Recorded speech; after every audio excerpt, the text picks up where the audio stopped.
અડાજણ વિસ્તારમાં આવેલું રેવાનગરમાં સ્થળાંતર કરાયું છે। બદ્રીનારાયણ મંદિર સામે આવેલા લોકોને કરાયા છે સ્થળાંતર।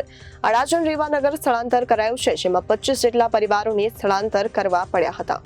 અડાજણ વિસ્તારમાં આવેલા રેવાનગરમાં સ્થળાંતર કરાયું છે। બદ્રીનારાયણ મંદિર સામે આવેલા લોકોને કરાયા સ્થળાંતર। અડાજણ રેવાનગરમાં સ્થળાંતર કરાયું છે, જેમાં 25 જેટલા પરિવારોનું સ્થળાંતર કરવામાં આવ્યું છે।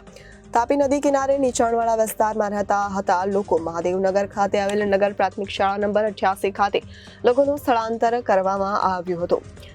રહેવા તથા જમવાની વ્યવસ્થા એસએમસી દ્વારા કરવામાં આવી હતી। ધારાસભ્ય પૂર્ણેશ મોદીએ પણ કરી હતી સ્થળની મુલાકાત। પૂર્ણેશ મોદીનું નિવેદન પણ સામે આવ્યું હતું, જેમાં તેમણે કહ્યું હતું કે હાલ કોઈ ચિંતાનો વિષય નથી। 2 લાખ ક્યુસેક જેટલું પાણી છોડવામાં આવી રહ્યું છે। 3 લાખ ક્યુસેક જેટલું પાણી છોડવામાં આવે ત્યાં સુધી કોઈ ચિંતાનો વિષય નથી। 26 લોકોનું હાલ સ્થળાંતર કરવામાં આવ્યું છે। ભોજન સહિતની વ્યવસ્થા તંત્ર દ્વારા કરવામાં આવી રહી છે। મેડિકલ ટીમને પણ સ્ટેન્ડ બાય રાખવામાં આવી છે।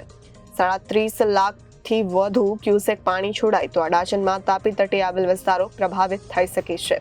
મારું નામ દિવ્યા રાઠોડ છે, વોર્ડ નંબર 10 કોર્પોરેટર છું। કયો વિસ્તાર છે ને કેટલા ઘરોમાં પાણી આવ્યું?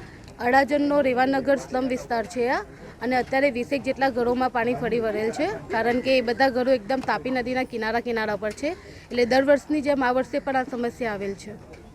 કેટલા લોકોને કઈ જગ્યા સ્થળાંતર કરે છે? પ્રશાસન તરફથી કેવી મદદ મળી રહી છે?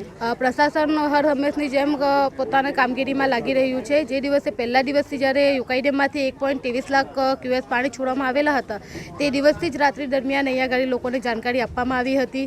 કોર્પોરેટર તરીકે અને પ્રશાસનના અધિકારીઓ તરફથી હું પોતે અહીંયા હાજર રહી હતી અને લોકોને જાણકારી આપી હતી કે પોતાને સલામત સ્તરે ખસેડી લઈએ। એટલે હાલમાં તો પ્રશાસન તરફથી નગર પ્રાથમિક શાળા છે ત્યાં આગળ આ લોકોને ખસેડવામાં આવેલ છે, અને એ લોકોના ખાવાના પીવાનાથી લઈને પાણીની વ્યવસ્થા પણ પ્રશાસન દ્વારા કરવામાં આવી છે।